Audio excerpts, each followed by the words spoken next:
Alors, bonjour à toutes et à tous. Je suis vraiment content de vous voir. Bonjour à toi, Sandrine. Bonjour. Je vais te présenter. Voilà. En termes d'autorité, c'est toujours bien d'être présenté par quelqu'un. Donc, il faut savoir que Sandrine, elle aide les personnes donc, à se reconnecter à leur fort intérieur, à retrouver la joie, leur passion. Donc, c'est quelque part un amplificateur d'amour, d'estime de soi. C'est Elle ça. utilise effectivement le coaching comme outil, tout comme la thérapie et la spiritualité. Et c'est comme ça qu'elle va pouvoir, en tout cas, faire les personnes, moi j'appelle ça, leur faire passer finalement la rive, si on peut dire. Je ne sais pas si l'image elle est jolie, mais voilà. Un petit peu comme on avait parlé un petit peu de passeur. Je ne sais pas si tu te souviens, Si, Sandrine, qu'on si, je me avait. rappelle, effectivement, je suis passeur, effectivement. Donc voilà, donc Sandrine, donc Galtier de Saint-Christophe. Donc j'espère ne pas avoir écorché ton nom parce que lors d'un live, j'avais dit uniquement Galtier. Je te laisse te présenter, donc voilà. Ouais, tu viens de tellement bien le faire, en fait.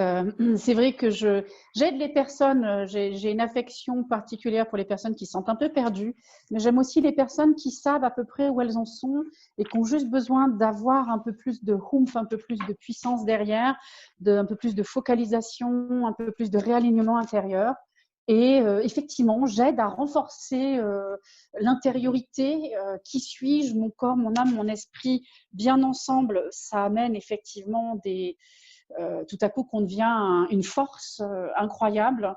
Et j'ai pu remarquer dans ma pratique que les gens qui viennent en ressortent avec des passions qui sont un peu plus vives, de la joie qui est plus sensible, qui est plus présente dans leur vie. Et qui donc vont bien mieux et qui contribuent au monde. Et comme mon but personnel, c'est d'amener encore plus de joie dans le monde, et ben je trouve que ça colle bien. Bah, écoute, c'est une belle présentation. C'est une belle présentation. J'espère que ça vous plaît. J'espère que ça vous plaît parce qu'aujourd'hui, on va parler justement des croyances, justement, des croyances qui peuvent être soit bénéfiques, soit pénalisantes. En tout cas, voilà, du système de croyances en général, de ce par quoi on passe. Il faut savoir effectivement que on va effectivement parler en tout cas, beaucoup sur les pensées. Pourquoi? Parce que les pensées, finalement, c'est ce qui façonne notre réalité. Et donc, Sandrine, je sais que tu as aussi une expertise, parce que je sais que c'est ce que j'avais indiqué d'ailleurs, j'en ai pas parlé, parce que tu n'aimes pas forcément cette étiquette-là, mais moi, c'est celle qui avait résonné chez moi, donc voilà, je vais la dévoiler devant tous. Donc, Vas-y. choc traumatique, c'est ça? C'est ça, je suis spécialiste en traumatisme ponctuel, on dirait en français, en anglais c'est shock trauma. Mais c'est effectivement ça. Je suis spécialisée très spécifiquement, enfin j'ai deux fortes spécialités. J'ai celle-ci qui est les chocs traumatiques, qui est, on est en plein dedans, hein. Une pandémie, c'est pas comme si on en avait une tous les 4 matins. Et donc c'est comment traverser ce type de choses de façon, je vais dire, le plus aisément possible. Parce que ça nous demande de gérer les choses différemment et de gérer nos intériorités différemment. Et ma deuxième spécialité, je suis très spécialisée dans ce qui est périnatal, c'est-à-dire avant la naissance, post-périnatal, prénatal, et donc jusqu'à peu près 5 ans de vie. C'est là en fait où tous nos traumatismes se créent, je vais dire, nos tocs existentiels se créent. Et comment changer de paradigme, comment changer le mode de pensée, puisque tu parles de pensée, Cédric, comment changer ce mode de pensée qui vient nous perturber, qui vient nous bloquer, nous paralyser dans les objectifs qu'on a. Donc voilà, ça c'est mes deux spécialités et je suis réputée internationalement pour la première en tout cas. Yes, bah écoute, merci déjà pour ta présence. Je pense que on va pouvoir apporter un maximum. C'est un petit peu notre but. Oui, Comme je l'ai dit, euh, la pensée, elle peut être aussi appelée, donc pour beaucoup, l'énergie créatrice. Il y en a qui peuvent y voir un côté ésotérique, mais pourtant, on va pouvoir le quantifier de manière scientifique. Et c'est souvent basé sur une utilisation de techniques simples, mais avec une discipline élémentaire. C'est là où on peut, en tout cas, voir les réelles transformations, les réels bénéfices. Je ne sais pas si tu es d'accord avec moi jusque-là, Sandrine. tout à fait d'accord. Surtout, alors j'aime bien parler un peu de la spiritualité, parfois de la religion.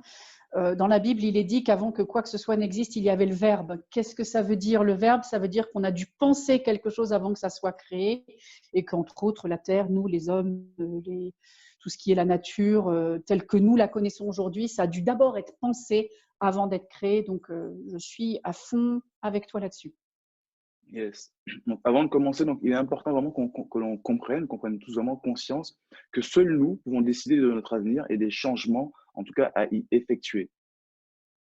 Donc voilà, notre objectif, en tout cas, à Sandrine et moi aujourd'hui, ça va être vraiment de vous partager donc, nos connaissances, nos expertises, nos techniques, mais aussi certains outils importants, en tout cas dans la création de cette nouvelle réalité et qui ont eu de l'impact, que ce soit pour nous, donc pour nous-mêmes, hein, pour certains de nos clients, mais aussi pour des milliers de personnes successful qui ont eu un succès quelconque dans leur domaine, par-delà le monde. Souvent, c'est des personnes qui avaient, on va dire, une pensée certaine, une pensée quantifiée, une pensée qualifiée, une pensée concentrée, voilà. Et c'est comment justement mettre à profit justement ce type de process pour nous-mêmes, pour nos succès, pour nos victoires et pour notre réussite à nous, peu importe le domaine. Donc, je ne sais pas si c'est quelque chose qui peut vous plaire, mais en tout cas, moi, ça m'excite énormément. Sandrine, je l'ai rencontrée lors d'un événement, c'était au Biz Club. Non, Margot. Sandrine, j'étais Margot Klein. Oui, c'était Margot Klein. Et en fait, ce que j'ai apprécié chez elle, c'était avant même la discussion. Déjà, c'était ta très belle coiffure que j'aime beaucoup. Les petites boucles. C'est ça. Ah, ça c'est Françoise, je viens de l'accepter à l'instant. Coucou Super. Françoise, bonjour. Françoise est praticienne en somatic experiencing, qui est une des méthodes que j'utilise justement. Et donc, bonjour à toi Françoise, est-ce que tu nous entends bien? Active mon micro. Oui Sandrine, je vous Et entends. c'est Bonjour. parfait, Super. bienvenue à toi ma chère Françoise, bravo d'être là. Bonjour Françoise. Et du coup, on Bonjour. parlait justement de notre rencontre. C'était justement lors d'un événement. Et ce que j'ai apprécié, ça a été, en tout cas en premier lieu, c'était vraiment l'énergie que tu as dégagée. Bien sûr, je t'ai remarqué parce que tu étais très bien coiffé. Mais ensuite, qu'on est rentré en contact, parce que je te l'ai fait savoir, moi je suis plutôt avenant par nature. Et j'ai senti tout de suite une énergie qui m'a happé. Et quand tu m'as dit ce que tu faisais, avant même en tout cas d'en savoir plus, j'ai dit waouh. Pourquoi? Parce que moi-même, quand j'entends trauma, je suis aussi passé par là, comme beaucoup de personnes. Et je pense que c'est ça. Justement, je pense que comme tous, on a tous des choses qui nous ont marqués, qui nous ont choqués, qui nous ont changés, qui nous ont fait évoluer, qui nous ont peut-être rapiécés, qui nous ont, voilà, peu importe dans quel sens. Et j'ai trouvé ça vraiment top. Et je me suis dit que ça, c'est quelque chose qu'on devrait effectivement partager au plus grand nombre. Et c'est pour ça que je t'ai proposé effectivement de pouvoir intervenir avec moi en conférence.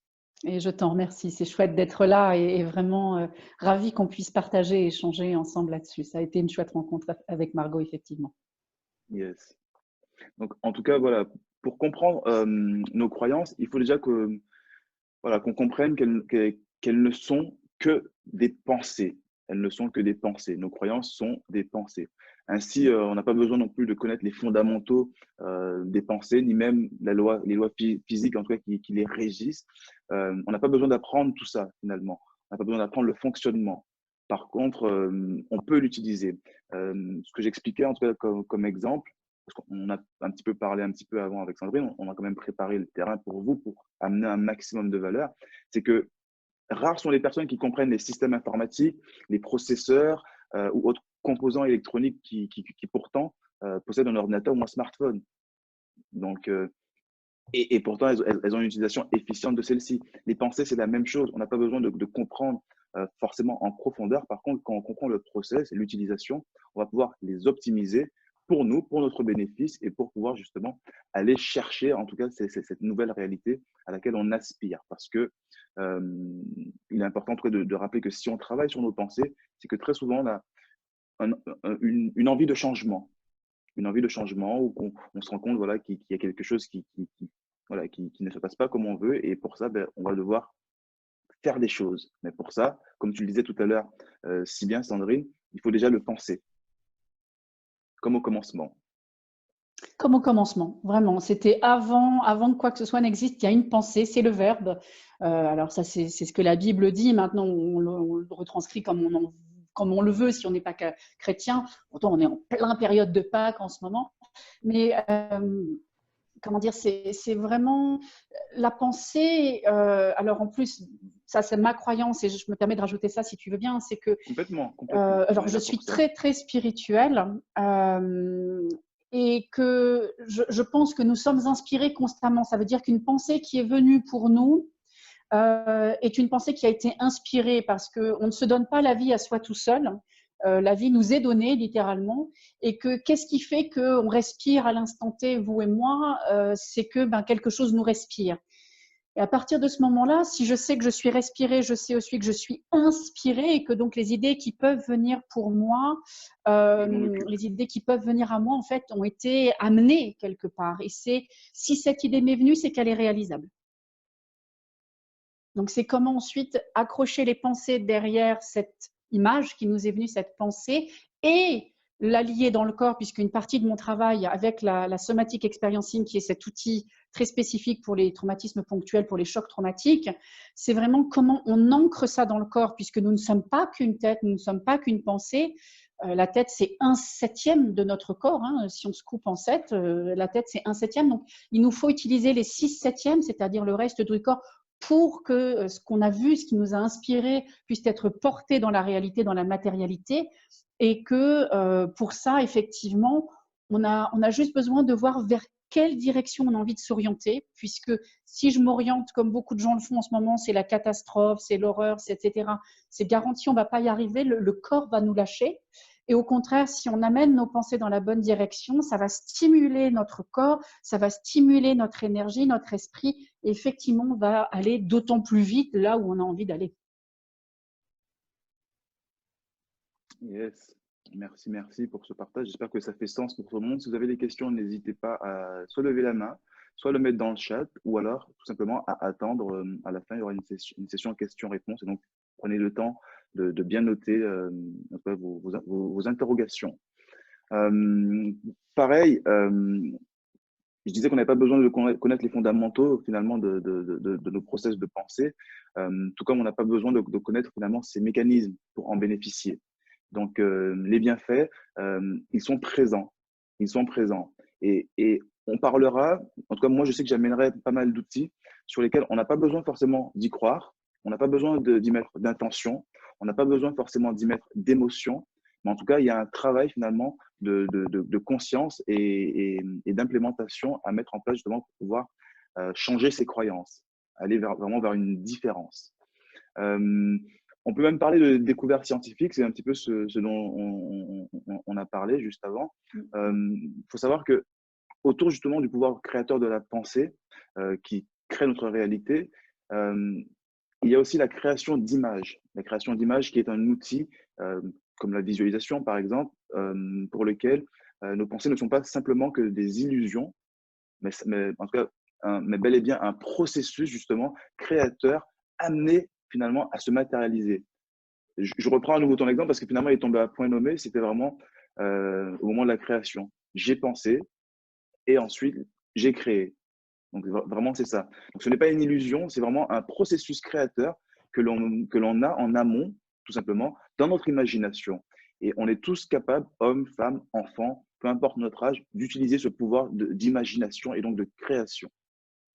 Et Donc, les enfants sont d'autant plus forts là-dedans. Je pense à Caroline qui a des enfants. Alors j'en ai vu un qui courait derrière, donc ils sont peut-être un peu trop âgés pour ça aujourd'hui, mais le moment où ils ont un stéthoscope, même si c'est un stéthoscope en plastique et qu'ils auscultent le chien, ils sont vraiment en train de se dire « je suis vétérinaire » ou ils auscultent le papa et dans ce cas-là, ou la maman, ils sont docteurs, ou ils coiffent les cheveux, ils sont vraiment coiffeurs, c'est très sérieux. Ils incarnent, ils sont vraiment dans ce rôle de dire « je suis ça » et ils vont se comporter comme s'ils étaient ça. Donc, il y a vraiment, à un moment donné, entre la pensée et une action qu'on va mettre en place, aussi l'incarnation qui se passe à travers le corps, qui fait que on va montrer tous les éléments de ce métier-là, comme eux sont vétérinaires pour l'espace d'un temps, avec leur conception de ce que c'est et ce que fait un vétérinaire. complètement, complètement, complètement. Du coup, ça me renvoie à ma fille qui, quand elle est chanteuse ou artiste ou actrice, elle l'est vraiment. Ça veut dire qu'elle l'est vraiment. Elle ne joue pas un rôle, elle l'est vraiment. Et c'est un petit peu la force de conviction qu'on doit pouvoir s'amener, qu'on a perdu avec l'âge, l'expérience, les revers de la vie, mais qu'on peut en tout cas réutiliser ponctuellement et actuellement. Et aussi, ça a été perdu parce qu'on nous a dit à un moment, arrête de rêver. On nous a demandé à un moment d'arrêter de rêver puisque bah, non, tout le monde ne devient pas chanteur, tout le monde ne devient pas vétérinaire, tout le monde ne devient pas je sais pas quoi. Donc on a demandé aux enfants d'avoir un vrai métier et je suis toujours intéressée, je suis grande fan d'un magicien, enfin un magicien, un mentaliste qui s'appelle Darren Brown, qui est anglais et qui si lui, on lui avait dit, ben non, tu seras jamais magicien un jour ou tu seras jamais mentaliste, et ben il serait peut-être comptable. Et ce serait dommage parce qu'il amène tellement de piment dans ce qui se passe et qu'il amène la réflexion plus loin. Un de ses buts, c'est d'amener la réflexion plus loin à travers son mentalisme, à travers les tours de magie qu'il fait. Et ce serait dommage, la société, il y aurait une perte quelque part. Et on nous a juste dit qu'à un moment, on devait arrêter de rêver, qu'il fallait qu'on arrive à la réalité, sachant que la réalité n'existe pas puisqu'elle existe en fonction de nos filtres personnels et que la réalité est aussi différente. Pour toi, Cédric, elle est différente pour moi ou pour Caroline, pour, je suis en train de regarder qui d'autre on a dans James, le Gwenaël, James, Françoise, exactement, on bonjour a Gwen. Françoise, Gwenaël, enfin, voilà, toutes ces personnes, on est tous uniques dans notre filtrage de la réalité, donc la réalité n'existe pas. J'ai vu Complètement, une question complètement. passer ou un commentaire passer, je ne sais pas ce que c'était. Oui, est-ce que tu arrives à avoir accès? Non, Je te j'arrive pas laisse à y avoir répondre. accès Ok. de là où je suis. Alors, Ouais, je vais te le lire. Donc, c'est une question donc, de James qui demande, est-ce que le cerveau fait la différence entre la réalité et la création mentale? Je te laisse non. y répondre. Voilà. Absolument. Le cerveau n'a pas cette capacité, en fait. Il ne sait pas faire la différence entre quelque chose de matériel que tu peux toucher. Hello, Gwenel. Et donc, le cerveau ne sait absolument pas faire la différence entre quelque chose qui est physique, matérialisé, et quelque chose qui est fortement imaginé. Je vous donne un exemple bête. Vous allez au cinéma, vous regardez un film d'horreur. Alors moi, je sais ce qui se passe pour moi. J'ai le cœur qui bat à la chamade. Je m'accroche au fauteuil, voire je m'accroche à la personne qui est à côté de moi, et je tremble de peur. J'ai la gorge qui se dessèche. Donc physiquement, j'ai les mêmes réactions que s'il y avait un réel zombie à côté de moi. Tout pareillement, le cerveau, si c'est un film romantique, je vais peut-être tout à coup sentir me dégouliner dans le ciel, je me dire ah, qu'est-ce que c'est romantique, quelque chose comme ça, et je vais avoir les mêmes signaux physiologiques dans le corps que si ça m'arrivait vraiment, que si quelqu'un me faisait vivre une telle expérience. Donc notre cerveau ne sait pas faire cette différence, et c'est l'avantage que nous avons pour pouvoir changer les modèles, c'est de lui faire croire à plein d'endroits que ça, c'est la nouvelle réalité sur laquelle on veut qu'il se focalise. En fait, on oriente le cerveau vers là où on a envie qu'il aille regarder. Est-ce que ça répond à ta question, James? Tu peux intervenir si tu le souhaites au micro, James. On est vraiment là pour ça aussi. Mais il nous a dit super, donc c'est que ça va bien. Ok, ok, super. Ben, écoute, sans transition, j'allais justement parler d'un exemple. Tu l'as fait, mais voilà, je vais argumenter avec un autre exemple. Euh, il y a eu une étude qui a été faite justement donc scientifique sur des équipes de basket. Donc il y en avait trois en l'occurrence. Il y avait une première équipe donc qu'on a confinée. En plus, on est un petit peu dans la tendance. Qu'on a confinée donc à faire les répétitions de lancer physiquement. Une deuxième équipe à qui on a demandé de ne rien faire du tout. Et une troisième équipe qui ne faisait que des lancers de manière mentalisée uniquement. Donc vraiment des répétitions mentales, 20 minutes par jour, je crois. Oui, je crois que c'était 20 C'était minutes sur, par jour.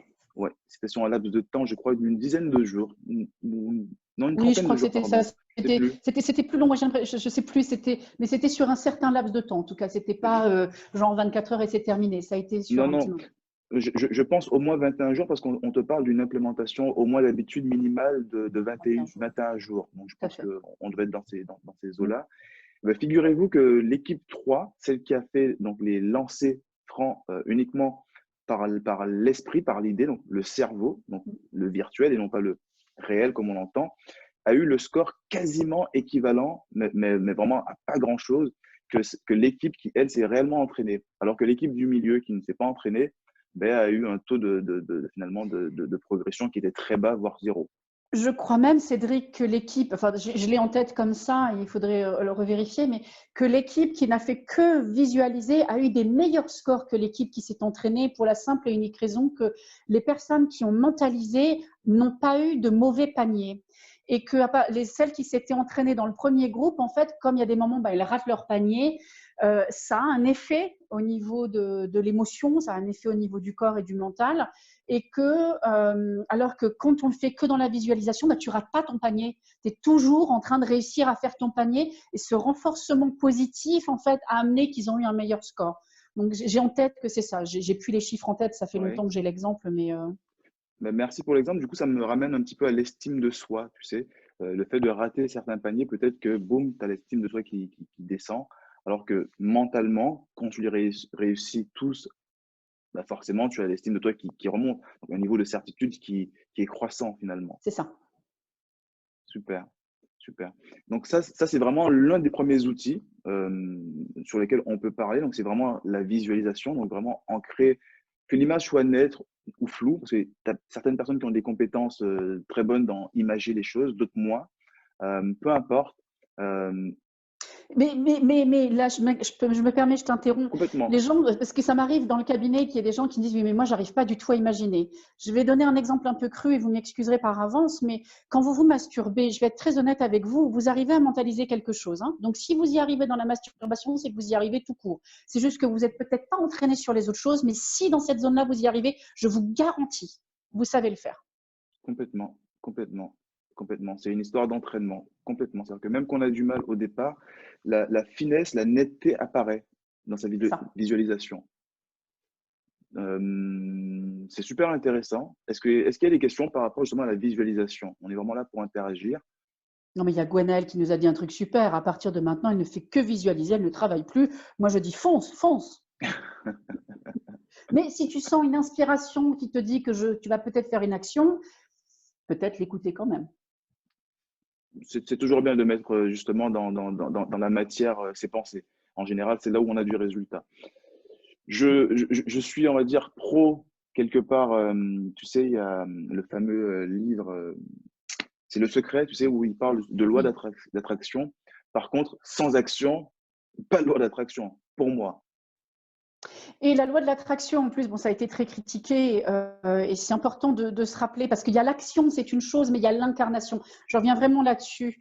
Et justement, la question qui vient d'être, qu'apporte l'émotion à la visualisation, elle est essentielle parce que notre cerveau, en fait, ancre les données quand il y a de l'émotion. Qu'est-ce qui fait qu'un trauma est un trauma? Parce qu'il y a eu énormément d'émotions. Il y a une surcharge d'émotions. Il y a une surcharge d'informations qui est arrivée au moment d'un événement T et qui a donc tout collé ensemble, qui nous a fait un puzzle, qui a dit « ça y est, tout ça, c'est ensemble ».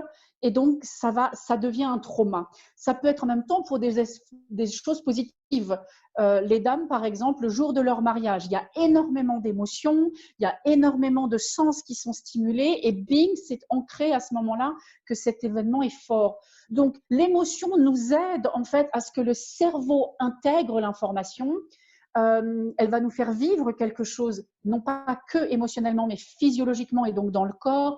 Si j'ai une émotion qui est plaisante, ça va peut-être faire du chaud dans mon cœur. Je vais peut-être sentir qu'il y a une ouverture à l'intérieur de moi. Je vais me sentir plus posée. Au contraire, si c'est de la colère ou de la peur, je vais me sentir que je vais me ratatiner, je vais moins bien respirer, je vais prendre moins d'espace, je vais me contracter peut-être. Tout ça, ça va en fait informer le cerveau et lier l'information dans le cerveau qui dit voici ce qui se passe.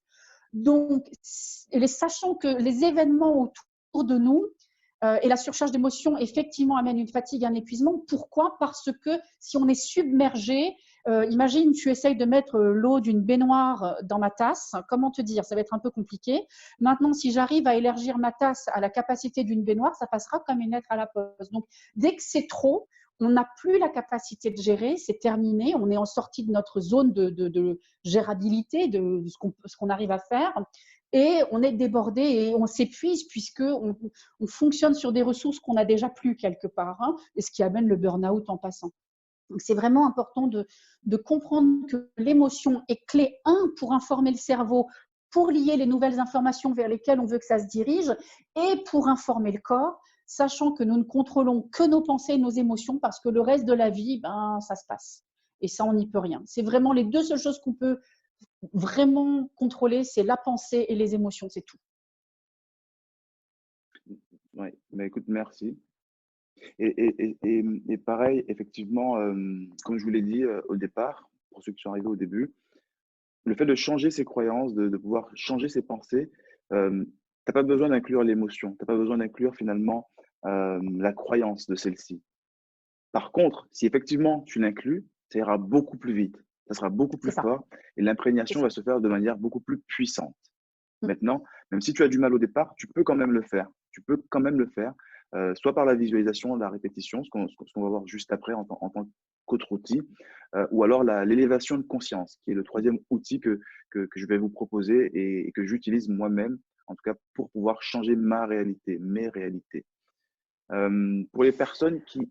Dis-moi Sandrine, vas-y. Je suis en train de lire les commentaires sous énergie.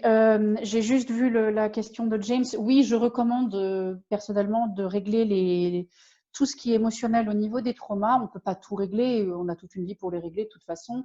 Mais les gros trucs, c'est mieux parce que ça te libère pour avoir de la place pour autre chose. Sachant cependant en même temps, comme dit Cédric, hein, si mentalement déjà tu scandes quelque chose, il y a un moment où ça va devenir intégré. Tu es en gros en train de faire ta page marketing à toi-même. Je suis génial, je suis génial, je suis génial, je suis génial, je suis génial. Tu le fais pendant un temps. Alors au début, ça va peut-être se crisper à l'intérieur de toi. Et puis, bah, tu vas en prendre l'habitude. Je donne parfois l'exemple des chevaux qui travaillent à Walt Disney, enfin ou à Disney World. Ces chevaux, en fait, le cheval a très peur du bruit. Et à force d'être mis dans des endroits où ils sont hyper protégés, chacun dans une cellule qui a du padding, des coussins, si vous voulez, pour les protéger, où on met la musique à fond telle qu'elle va être entendue dans la journée, le cheval se cabre, rue, et puis au bout d'un certain temps, il se calme parce qu'il a compris qu'il n'y a aucun danger. Donc, c'est réellement, même si au départ il est contre ce bruit, le cheval s'habitue au bruit, il y a quelque chose qui s'apaise et qui voit, ah oui, ce truc-là n'est pas un danger, tout va bien. C'est pareil pour les mots qu'on va se dire, je suis génial, au début tu vas peut-être coincer sur le truc et tu vas pouvoir, comment dire, amener ce que tu veux à la place. Complètement, complètement. Et j'ai vu la question de Gwenaël, tu as envie d'y répondre toi, Cédric, peut-être? Écoute, je suis sur 2 pages en même temps, je vais y aller. Alors, La question de Gwenaël, c'était comment changer les croyances, mais de toute façon, c'est ce dont on va parler. Avec c'est plaisir, ça, James. c'est ça, c'est ça. C'est ce dont on parle. Je peux te les donner, de toute façon, ça reviendra. Donc, effectivement, il y a la visualisation qu'on vient de voir. Donc, vraiment, aller finalement ensemencer son esprit d'images, parce que le cerveau ne fait pas la différence, effectivement, entre la réalité et le virtuel, quelque part. Et donc, lui donner, en tout cas, l'immerger constamment dans un environnement souhaité, qu'il soit imaginaire ou réel, lui permet réellement de s'accrocher à ce même type d'opportunité, ce même type d'envie, ce même type de désir. Et donc, tu lui ouvres une fenêtre bien précise qui va, en tout cas, se calibrer uniquement sur ce type de pensée, ce type d'envie, ce type de désir, etc.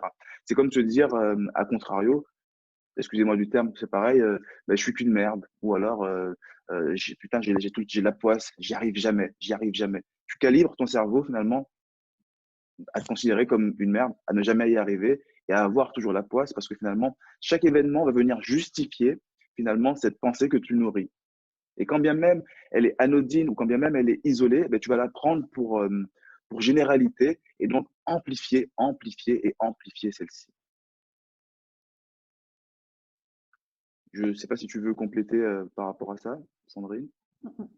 Vas-y, vas-y. Continue. On continue notre… Ok.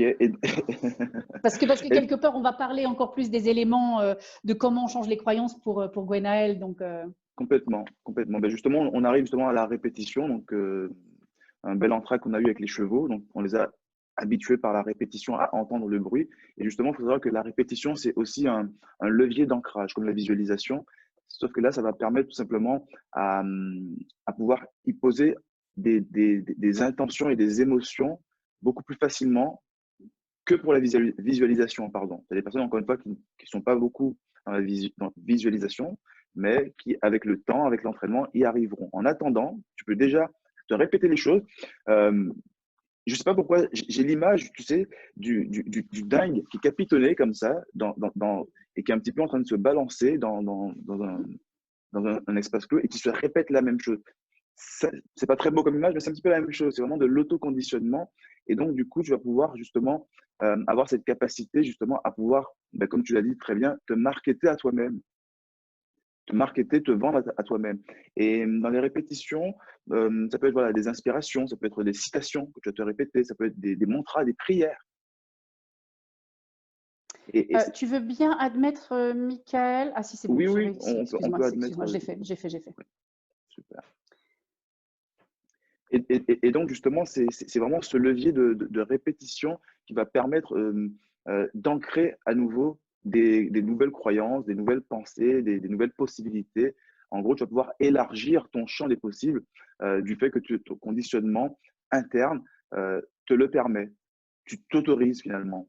Avant même d'attendre une bénédiction extérieure de quiconque ou de quoi que ce soit, tu t'autorises en proclamant, en affirmant, en répétant les choses de manière récurrente, effectivement, comme un fou peut-être à certains moments. En général, je le fais de manière intime. Si vraiment c'est un mantra très puissant, ça peut être un outil comme un autre, mais tu as des choses très douces, la méditation, la prière. Tu peux aussi internaliser tes répétitions. Tu n'es pas obligé d'affirmer dans la voix. Tu peux aussi le faire dans ton cœur. Tu peux le faire dans ton esprit. Tu peux le faire dans ton fort intérieur. Voilà. Il faut vraiment que ce soit écologique par rapport à qui tu es, quoi qu'il en soit. Mais c'est vraiment ce côté disciplinaire, cette répétition donc, et journalière et du mot qu'il va falloir mettre en place jusqu'à obtention, matérialisation de ton souhait, de ce que tu veux. Et je pense à un exemple, on sait tous notre alphabet par cœur, notre abécédaire, et on l'a répété. Ceux qui ont des enfants, vous vous rappellerez quand ils essayent d'apprendre à compter 1, 2, 3, 7, 9, 10, 11. Et puis, en fait, ils en ratent, mais vous les aidez. Et à force de répétition, ils arrivent à faire 1, 2, 3, 4, 5, 6, 7, 8, 9, 10. Pareil pour l'abécédaire, à un moment, on le maîtrise. Mais ça a été à force de répétition et avec un engagement et un désir qui a été là. Et quelque part, si on veut changer quelque chose, ce désir, il doit être là, parce que si on n'a pas envie de changer, ben on ne le fait pas, bien sûr, mais c'est de se rappeler que la répétition, on l'a fait. Vous savez faire tous vos lacets aujourd'hui, sans exception, je présume, ou vous brossez les dents, et parce que vous avez répété ce même geste encore et encore et encore et encore, et que en fait, ça a préparé un terrain, cette répétition, qui fait qu'aujourd'hui, vous ne réfléchissez pas. Vous réfléchissez pas. Je vois Cédric en train d'écrire. Il réfléchit pas parce qu'il sait écrire. Il est plus en train de se dire alors quelle est la tête d'un E, quelle est la tête d'un V. Ça vient naturellement, mais ça a été à force de répétition. Donc c'est dans le même principe qu'on va essayer d'amener des pensées ou des paroles répétitives qui vont générer en vous une nouvelle énergie, autre chose. Oui, c'est ça, exactement ça, James. Quand on apprend à marcher, la toute première fois, et c'est magnifique à voir, l'enfant se tient droit, erect, avant même de marcher, où il est fier, il se dit « Wow, j'ai réussi ce truc et c'est génial !»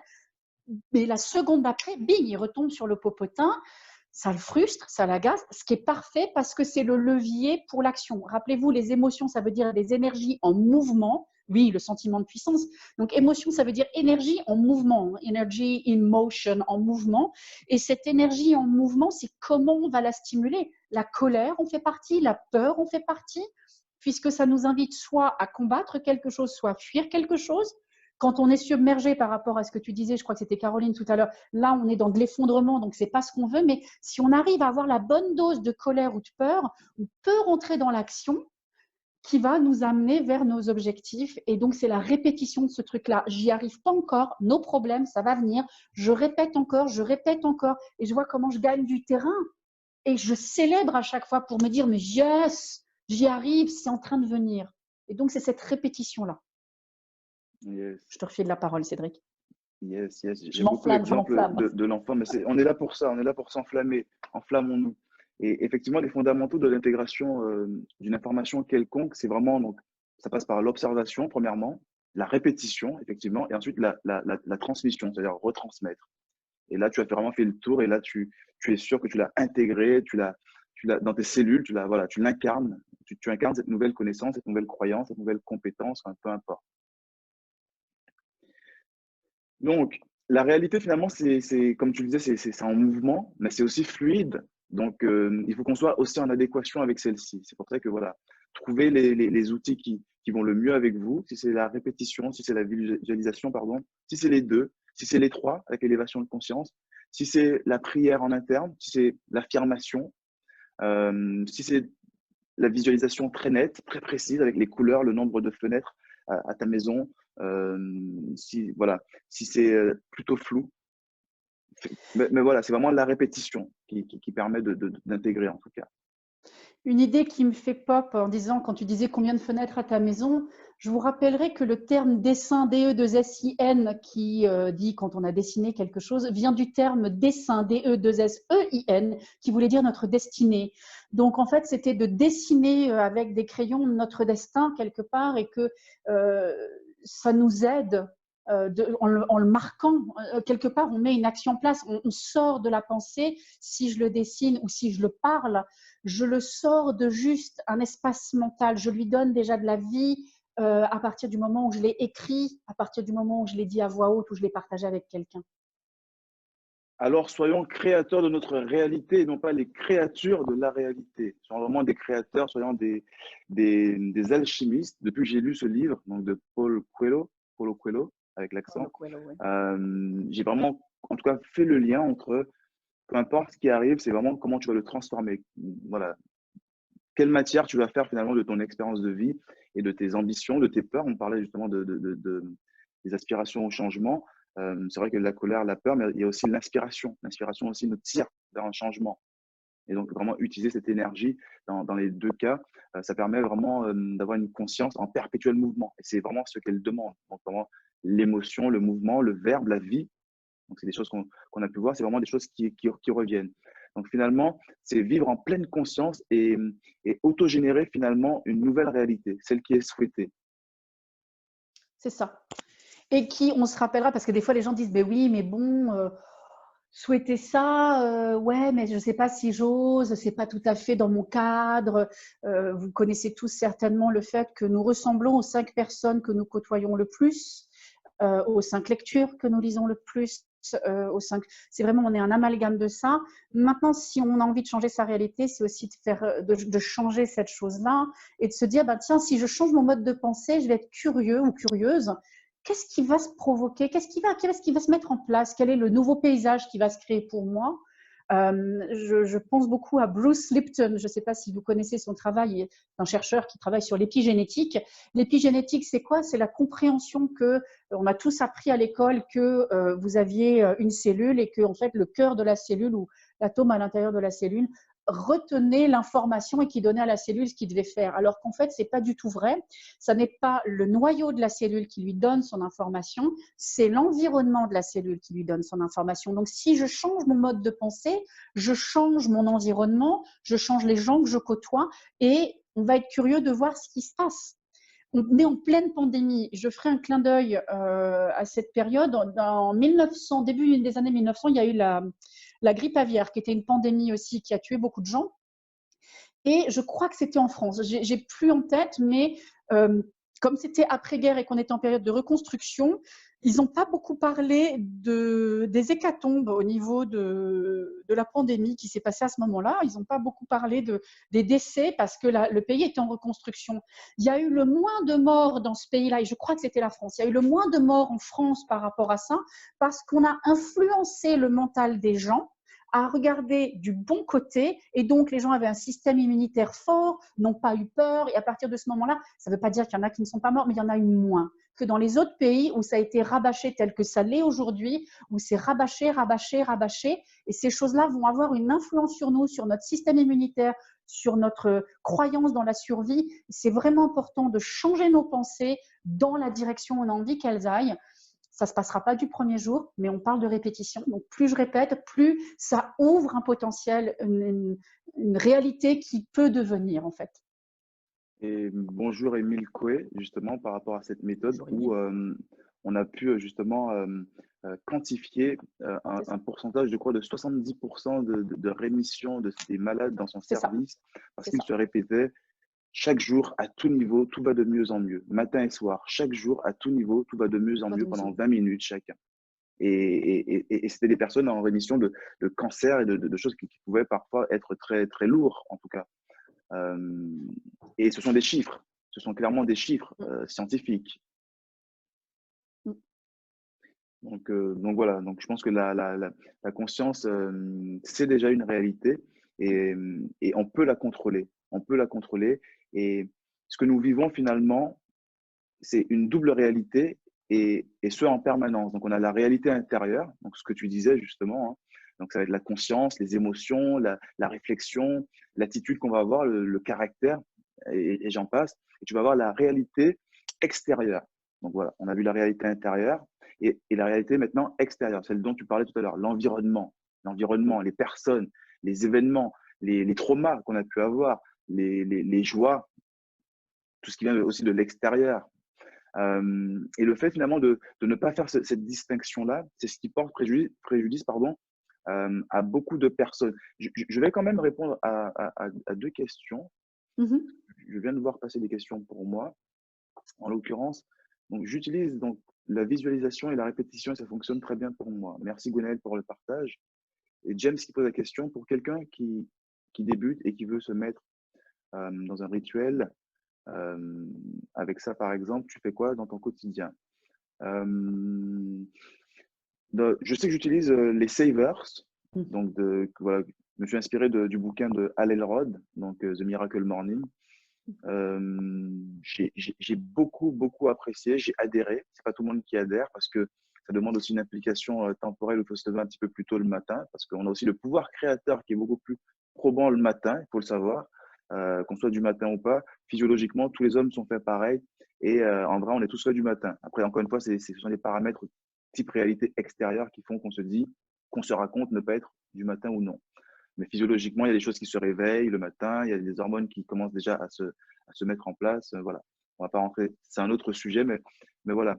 Et donc, dans mes rituels, donc, ça va être vraiment donc, les savers qui impliquent donc, le silence. Donc, on a parlé de prière tout à l'heure. Moi, j'emploie souvent la prière, parfois la méditation.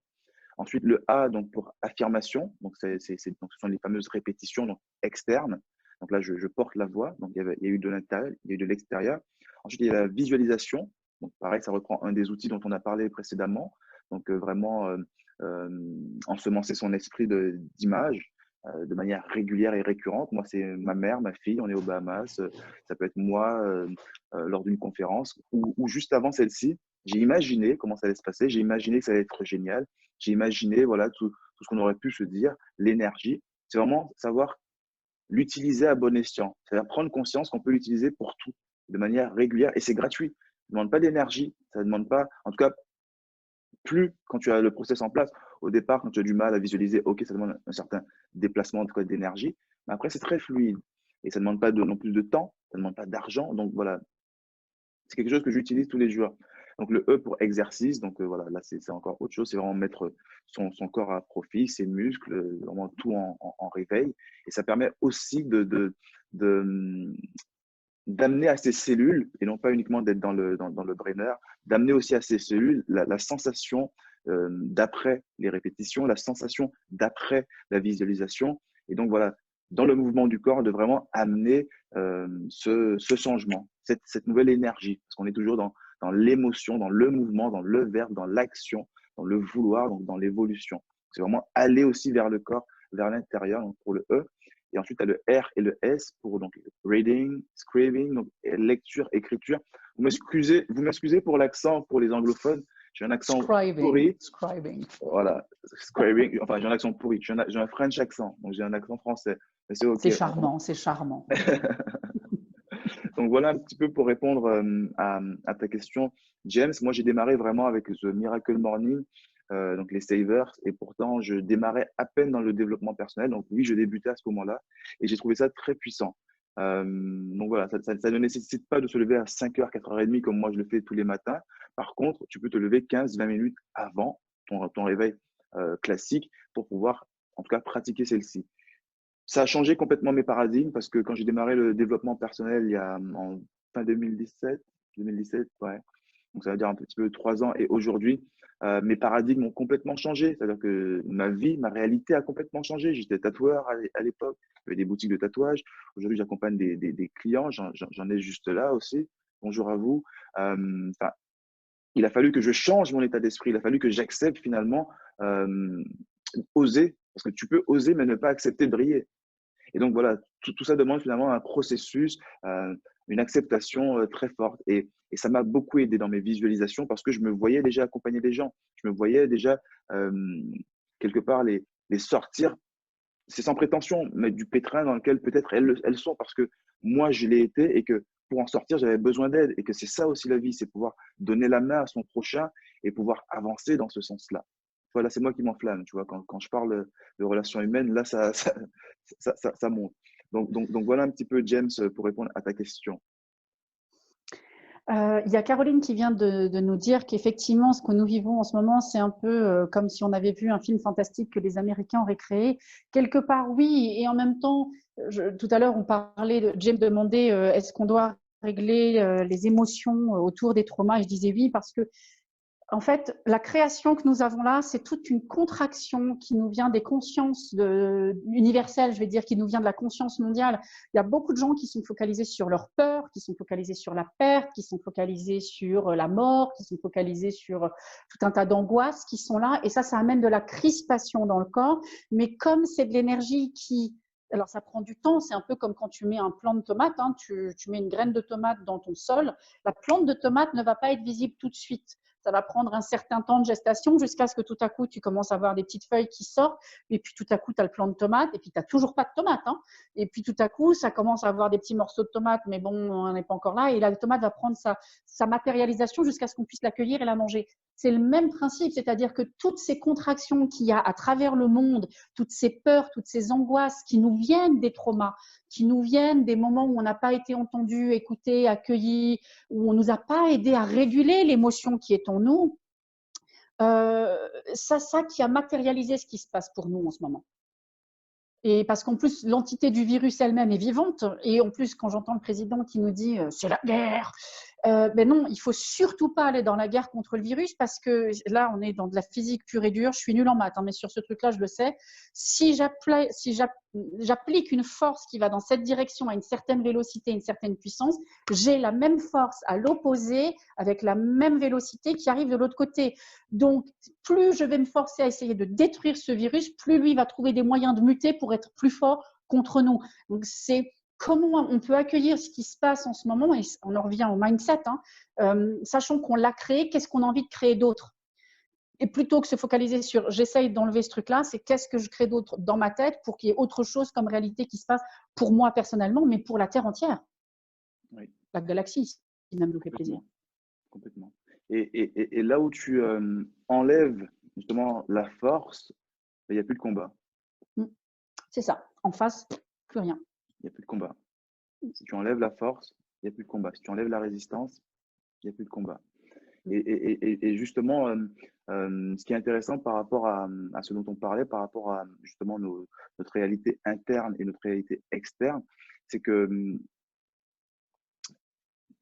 soit on utilise notre réalité interne de la mauvaise manière, ça veut dire comme un miroir, ça veut dire de ce qui se passe en extérieur, et c'est ce qu'on est en train de vivre exactement. Et donc, du coup, système immunitaire en berne, morale en baisse, et tout ça. Ou soit on prend conscience réellement que c'est lui finalement qui est le maître d'œuvre, et, et, et que c'est sur lui justement qu'il va falloir miser, et non pas sur la réalité externe. Je ne sais pas si tu es d'accord, si tu peux en tout cas le parapher ou l'expliquer différemment. J'aime Oui, beaucoup aussi volontiers, merci Cédric. Parce qu'en fait, en plus, bon, comme je disais tout à l'heure, la réalité, elle n'existe pas. Scientifiquement, ce qu'on a créé à l'extérieur, si on regarde ça sous un microscope, c'est de l'espace. Tout autour de nous, tout ce que nous sommes, nous, l'ordinateur, le téléphone portable à travers lequel nous communiquons, si on regarde ça dans un microscope, c'est beaucoup d'espace, avec quelques cellules ici et là qui parfois sont un peu plus condensées, un peu plus contractées ou pas. Donc, à partir de ça, c'est si on comprend que, et Einstein, et on le remerciera, il est vachement plus intelligent que moi, disait que tout est énergie, E égale MC2, ça veut dire quoi? Ça veut dire que l'énergie, c'est tout. Nous sommes énergie, tout autour de nous est énergie, et ça, il avait très bien compris, c'est ce qu'il a essayé d'amener. Et donc, si tout est énergie, quelle est l'intention à laquelle que je vais donner à cette énergie pour qu'elle aille dans la direction de ce que je veux créer? Et j'ai l'impression que je me suis complètement écartée de ce que je voulais dire ou de ta question, mon cher Cédric. Mais c'est vraiment ça, c'est un truc qui m'enflamme, mais magnifiquement. Nous sommes énergie. Les cellules à l'intérieur de nous, rien n'est solide, rien n'existe tel que nous le percevons. En plus, si vous êtes daltonien, ben, vous percevrez les choses différentes de ce que moi je vais les percevoir. Donc, rien n'existe tel que nous le croyons et tout est malléable. Tout est malléable à partir du moment où on change notre état d'esprit par les visualisations, par les répétitions, par l'élévation de conscience. Tout devient malléable, faisable. Et la seule limite que nous avons, c'est nous-mêmes, d'où l'importance de nettoyer ces traumatismes, parce que le traumatisme nous limite. Et donc, c'est comment je vais quelque part souffler, insuffler une vie à cette énergie. Et je redonne les enfants comme exemple que je trouve mais délicieux à regarder. Les enfants se surstimulent les uns les autres. Vous mettez, qui a déjà fait des anniversaires d'enfants chez eux ou a participé à des anniversaires d'enfants? Plus le nombre arrive et plus l'intensité monte en excitation, en bruit, ils sont pleins d'énergie, ils donnent tout ce qu'ils ont. Et en plus, ils font des recharges, parce que comme c'est un anniversaire, il y a des bonbons, donc ils vont recharger de l'énergie comme ça, ils vont manger du gâteau, boire un petit coup, et hop, ils sont repartis comme en 40. Et ça, c'est comment on stimule cette énergie. Et donc, rien n'existe, c'est comment je vais stimuler l'énergie qui est autour de moi pour que ma réalité change, que ce soit ma réalité intérieure ou ma réalité extérieure. J'espère avoir répondu à ce que tu m'avais demandé. Complètement, complètement. Et du coup, on va pouvoir poursuivre. Donc, effectivement, donc, la réalité interne, on l'utilise donc soit malheureusement comme un miroir de ce qui se passe à l'extérieur, ou alors on l'utilise tout simplement comme une énergie d'impulsion authentique. Et ça revient aux enfants, c'est une impulsion authentique. Voilà, et voilà comment ils utilisent leur réalité interne. C'est une impulsion, une énergie en tout cas d'impulsion authentique qui explose, qui émane, qui émane, qui émane. Et donc finalement, notre réalité intérieure ou notre être véritable, et ce qu'ils sont véritablement les enfants, ne réfléchissent pas, passent son temps finalement à la soumission de notre réalité extérieure et donc à notre vrai moi. Elle ne fait que subir la réalité extérieure. Donc, si maintenant tu ne prends pas à cœur réellement de la mettre au Intérieur, tu veux contrôle, dire, hein? oui, c'est complètement. Non, elle ne fait que subir la réalité extérieure. La réalité intérieure ne fait que subir la réalité extérieure. Si Ah oui, d'accord, d'accord. Mais si je peux me permettre, elle ne peut le subir qu'à partir du moment où je lui laisse la porte ouverte. Si moi, je suis tellement ancrée dans mon intériorité, ce qui se passe à l'extérieur de moi ne peut pas infecter la source, la base, le corps, le cœur de qui je suis. Oui, oui. En tout cas, à condition d'en prendre conscience. Oui. Et je pense que notre conscience justement intérieure est en fait beaucoup plus importante si on veut reprendre le contrôle sur notre réalité extérieure. C'est ça, Autrement dit, exactement. c'est ça. Autrement dit, notre conscience intérieure détermine notre succès ou nos échecs. C'est ce qui se passe à l'intérieur finalement. Voilà, si vous comprenez jusque-là, si on se comprend jusque-là, je pense que notre conscience, elle est composée, comme je vous l'ai dit, donc de pensée. Je pense que tout le monde est d'accord jusque-là. La pensée, comme un cours d'eau, ce qu'elle cherche à faire, finalement, ça va être constamment être en mouvement. C'est un cours d'eau. C'est-à-dire que vraiment, elle est en mouvement. Elle veut avancer, elle veut trouver une issue. Elle va prendre forme.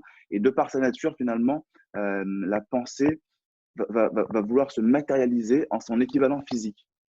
Donc, c'est important réellement de pouvoir prendre conscience que c'est l'intérieur, sa réalité intérieure qui est le plus important, jusqu'à la matérialisation extérieure. Donc, les outils dont je vous ai parlé, donc je vais les répéter. Donc, la création d'images mentales, donc visualisation. Visualiser chaque jour, moi c'est ce que je fais, des images mentales floues ou nettes, de votre réalité envisagée, de vos traits de caractère souhaités, de vos attitudes désirées, de votre croissance enviée, enfin peu importe. Soyez inspiré, soyez peut-être dans la peur de quelque chose que vous ne voulez pas, mais vraiment visualisez ce que vous souhaitez. Ensuite, on a parlé donc de la répétition, donc c'est vraiment se concentrer et diriger finalement ses pensées, en tout cas souhaitées, comme une force. Et c'est comme ça qu'elle va pouvoir être multipliée, cette force, elle va pouvoir prendre en vigueur. Plus elle sera répétée, plus elle va générer finalement d'énergie, ce dont on parlait tout à l'heure, et donc de mouvement dans le sens de sa réalisation. Et donc, c'est comme ça qu'elle va finir par se manifester. En exemple, soit tu as une lumière, par exemple, qui va être diffuse, tamisée, et donc parcimonique, hein, donc voilà, pas réellement d'effet. C'est un choix. Ou alors, tu vas plutôt avoir des pensées dites laser, très focus, qui peuvent même aller jusqu'à de la découpe. Tu as des lasers qui découpent du matériel, Des tout comme coffres forts. des coffres forts, tout comme tu peux avoir l'exemple du spray vaporisateur ou alors du jet pulsé. Voilà. C'est un petit peu ça. La répétition, ça permet vraiment de canaliser tout simplement ces pensées de manière puissante, dirigée et très, très forte. Et c'est comme ça que tu vas venir finalement hacker ta réalité. Ça fait vraiment partie de cet outil. Ensuite, il y a le troisième, donc, qui est vraiment l'élévation de conscience dont on a parlé. C'est vraiment de reconnaître la différence entre tes capacités et donc aussi prendre conscience justement de ces points de conscience à développer. Donc, ça peut être un point de conscience lié autour de ton efficacité personnelle, un point de conscience autour de ta santé.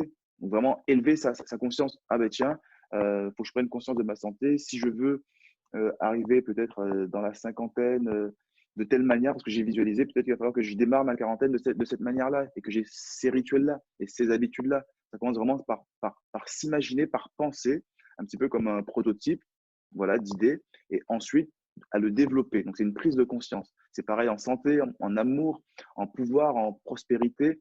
C'est vraiment à l'image des personnes qui vont grimper dans un séquoia.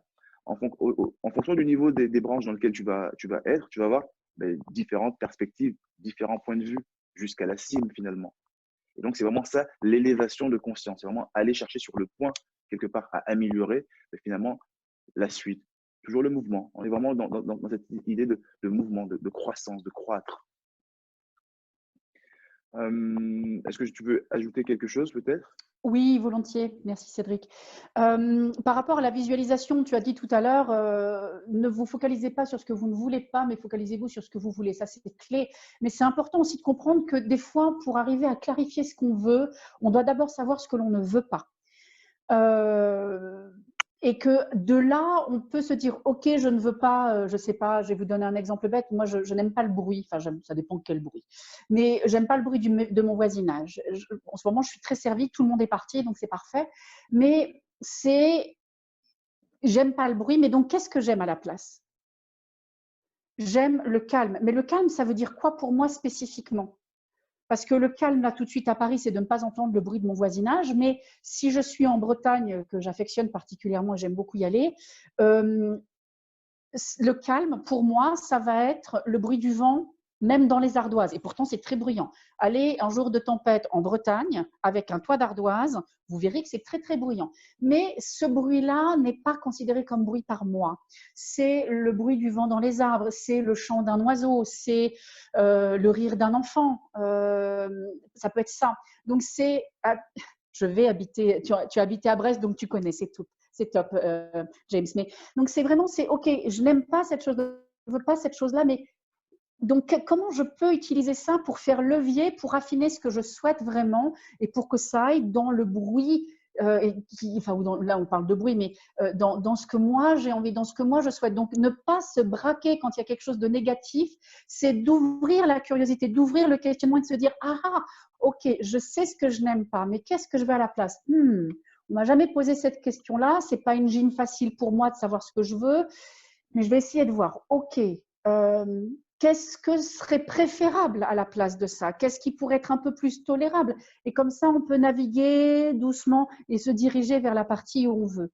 Donc ça, c'était une chose que je voulais ramener.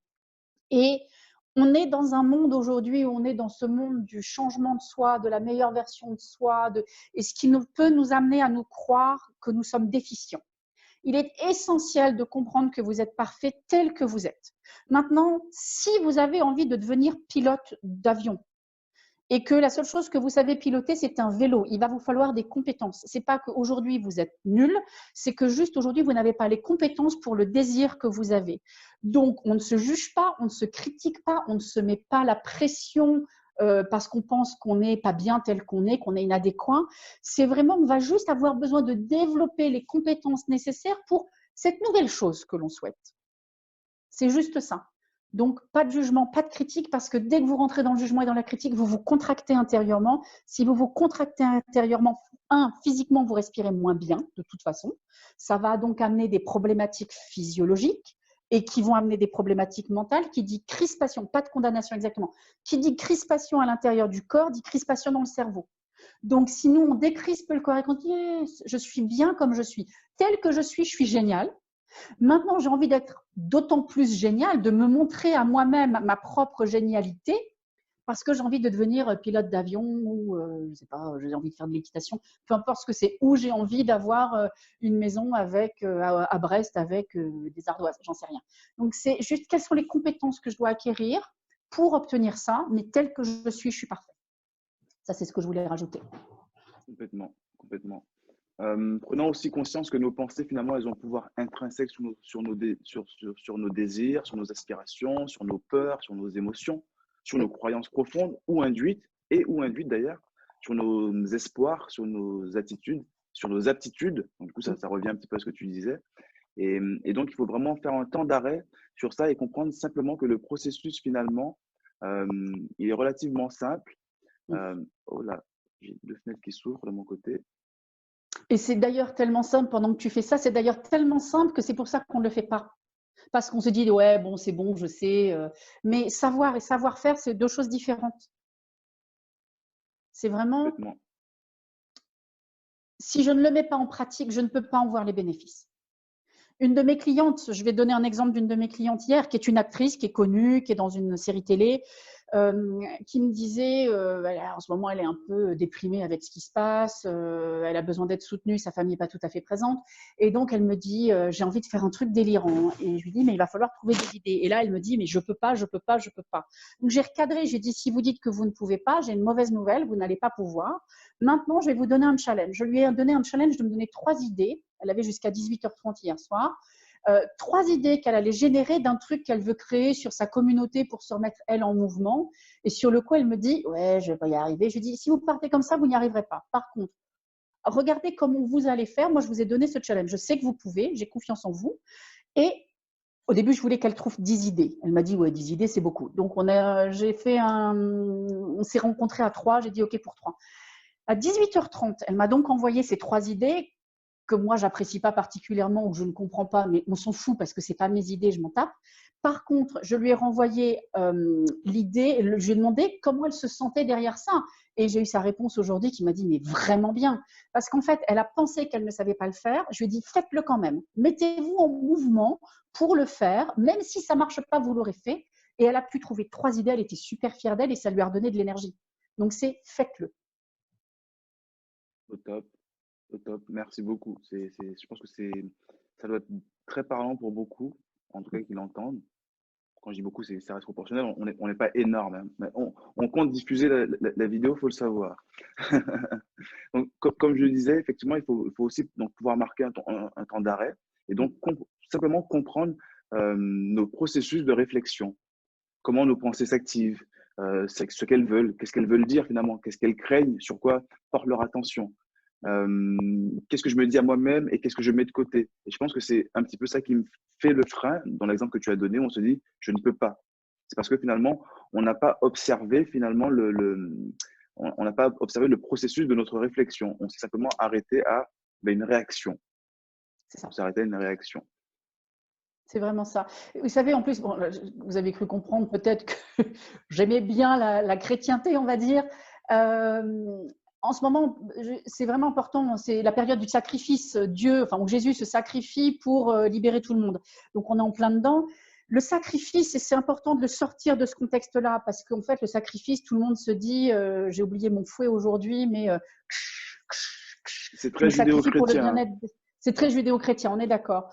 Cependant, le sacrifice, c'est qu'est-ce que je vais sacrifier, quelle est la pensée négative que je vais sacrifier pour pouvoir avoir une pensée qui va être aidante. C'est je vais sacrifier quelque chose qui ne me sert plus, je vais larguer ce truc. Donc si on parle de sacrifice, prenons-le là vraiment en tant que je largue quelque chose qui ne me sert plus, qui ne me convient plus, qui ne me fait pas avancer dans la direction dont j'ai envie, pour avoir tout à coup de la liberté, plus d'espace, plus de bande passante pour les choses qui me touchent, qui me font du bien et qui m'amènent vers là où j'ai envie et qui va contribuer à moi, à ma famille, au monde, à tout ce que vous voulez. Complètement. Donc voilà, en gros, ce qu'il faut comprendre, c'est que tant que votre réalité finalement ne… En tout cas, voilà, votre réalité finalement, elle ne changera pas tant que votre façon de penser, vos croyances ne se seront pas améliorées finalement. Et donc, tant qu'on n'aura pas largué, moi j'ai vraiment cette image, tu sais, de la montgolfière où on lâche du lest pour vraiment se permettre une élévation finalement. Et donc, il va falloir larguer, lâcher du lest, effectivement, dans les sacrifices. Et c'est très bien que tu l'amènes comme ça. Ne pas voir forcément le sacrifice de quelque chose qui m'est cher et auquel je tiens, mais peut-être de quelque chose dont je n'ai plus besoin, tout simplement. C'est ça. C'est ça. Et James, par rapport à ta question, comment je sais si j'ai eu un traumatisme? Alors, j'ai une bonne nouvelle. Tu es traumatisé, même si tu ne le sais pas. Tu as vécu des choses fortes, on va le dire comme ça. On a tous vécu ça. Si je le regarde au niveau de la petite enfance, il y a 5 choses qu'il faut qu'on comprenne. C'est d'abord, est-ce que je sais que j'existe? Est-ce que je suis reconnue? Est-ce que je suis vue dans qui je suis? Et si à ce niveau-là, il y a eu un bug, il y a eu traumatisme. Je te donne l'exemple bête de tout ce qui est grossesse à déni, c'est-à-dire que la femme qui est enceinte nie sa grossesse, elle ne sait même pas qu'elle est enceinte. L'enfant in utero ne sait donc pas qu'il existe, parce qu'un enfant n'a pas la conscience que nous, adultes, on a. Et quand il est né, potentiellement, je te donne un autre exemple, c'est une fille, on voulait un garçon. La fille, l'existence de cette fille est niée en tant que telle, et il y a quelque chose qui nous imprègne de ça. Donc, j'existe, ça c'est la première, c'est je suis. Il y a plein de méditations, Deepak Chopra en fait une avec le mantra Soham, par exemple. C'est vraiment, c'est je suis et j'existe. Ça, c'est la base de qui nous sommes. Ensuite, c'est j'ai des besoins. D'accord. Je reviendrai sur l'avortement avant la naissance. Donc, la deuxième chose, c'est j'ai des besoins. En fait, c'est de qui je suis, tout à coup, oh, je suis inspirée que j'ai un besoin. J'ai un besoin de câlin, j'ai un besoin qu'on me change ma couche, j'ai un besoin qu'on me donne à manger, j'ai un besoin de peu importe quoi. Donc, je sais que j'ai un besoin. Et ce besoin, à partir du moment où il est clair pour moi, je vais devoir l'exprimer et il faut que quelqu'un y réponde de façon adaptée. Si ça foire, ça va créer des traumas. Si ça se passe qu'une fois, ça ne va pas marquer. Mais si ça se passe, et on parlait de répétition tout à l'heure, si ça se passe à répétition, ça laisse une trace. Troisième chose, c'est qu'ensuite, on va avoir confiance dans l'environnement, confiance en soi, et qu'on va donc créer notre autonomie à partir de là. Si j'ai confiance, je peux avoir l'autonomie de me déplacer, d'aller librement, de regarder et de revenir là où j'ai confiance pour me protéger si j'ai besoin. Les enfants se protègent derrière la jambe de leurs parents quand il y a quelqu'un de nouveau qu'ils ne connaissent pas, mais dès que la personne nouvelle, ils l'ont un peu apprivoisée, bing, ils repartent, ils font leur petite vie, ils vont explorer, etc. Donc ça, c'est la confiance et l'autonomie qui vont se développer de là. Mais si l'environnement n'est pas sain, si on ne te laisse pas faire, si on t'interdit, si on te bloque dans ces zones-là, ou si on te dit tu as le droit de faire ça, mais parce que ça me fait plaisir, pas pour toi, ça va amener des traumatismes. Et la dernière chose, c'est un peu ce que j'amenais, si on va te demander de te trahir pour l'amour que tu as de ton parent, ou que tu vas recevoir de ton parent. Et à partir de ce moment-là, j'ai vu ça une fois dans le métro, j'étais tellement choquée.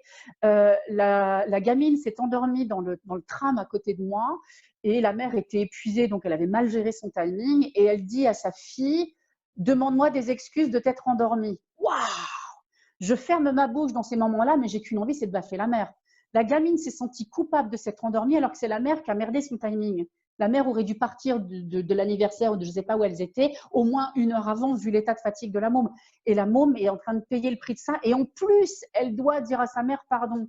On est dans du délire. Donc ça va amener un traumatisme. Si c'est à répétition, toujours, si c'est à répétition, et potentiellement tout ce qui va être débordant, un accident de voiture, une agression, elle peut être verbale, etc., etc. Pour faire en très bref, par rapport à l'avortement avant la naissance, très souvent, c'est que les parents ont un objectif pour l'enfant qui est avant et cet objectif, il va être refourgué à toi, d'une, de deux.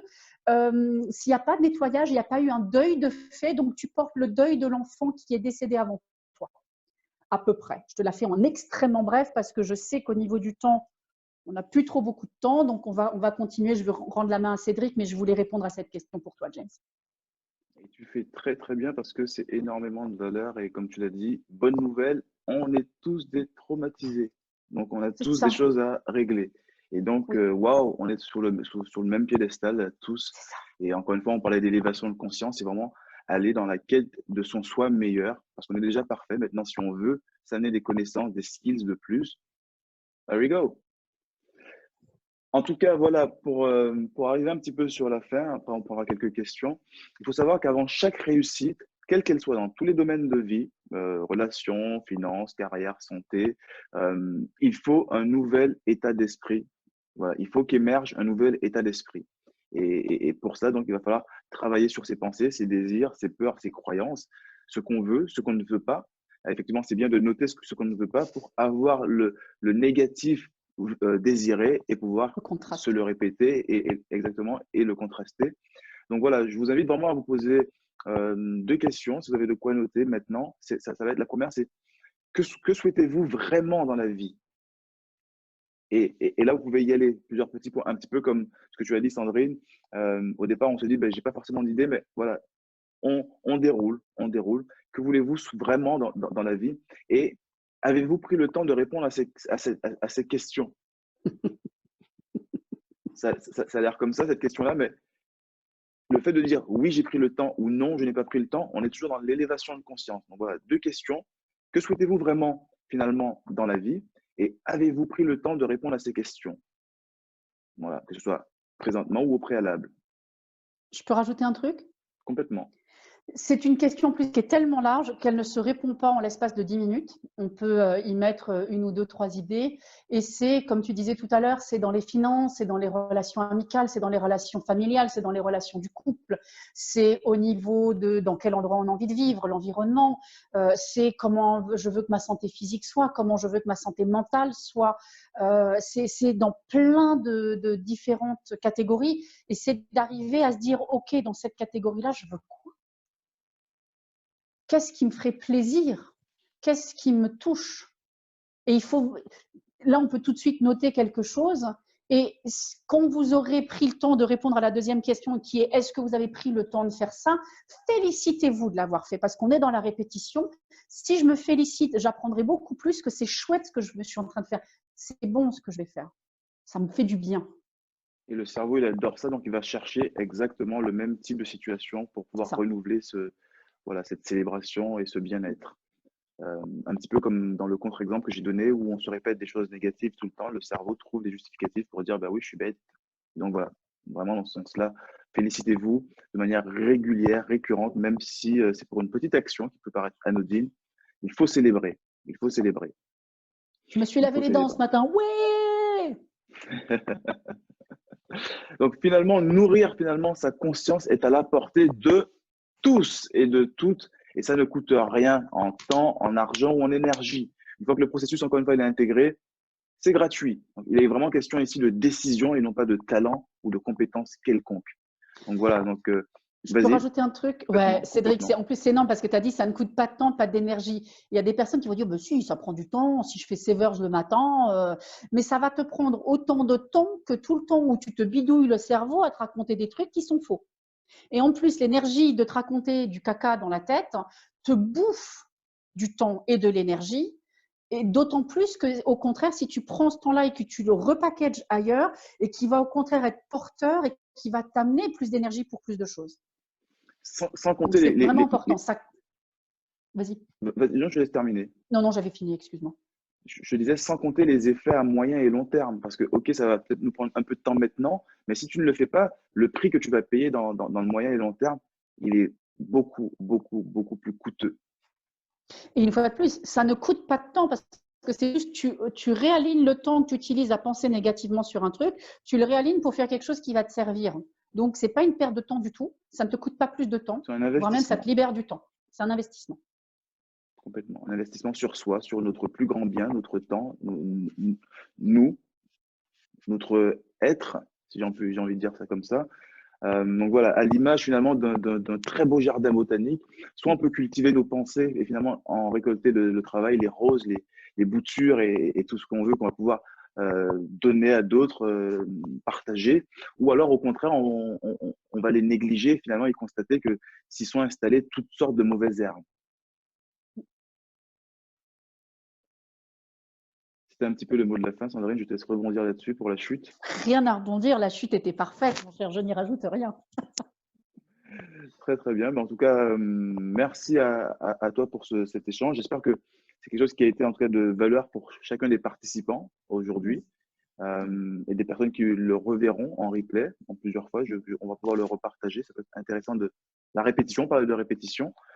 Si vous avez des questions, n'hésitez pas. On peut vraiment partir dans la session questions. Donc Françoise, je vois que tu as le…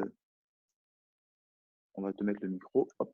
Ça y est, ton micro J'ai est pas de activé. questions, c'est juste pour dire merci. Merci, merci. Avec joie, ma chère Françoise, porte-toi bien. Ça fait plaisir de te voir. Merci. Si vous n'avez pas de questions, bah, à ce moment-là, peut-être que Sandrine, tu as peut-être un mot de la fin. Écoute, non, franchement, c'est d'abord merci à toi, mille merci, mille merci. D'abord de cette rencontre qu'on a fait avec Margot, autour de Margot et que tu es suivi, que tu es derrière, j'ai dit écoute, j'ai envie de faire un live avec toi, vas-y, et que c'est toi qui organise tout. Donc vraiment mille merci pour ça.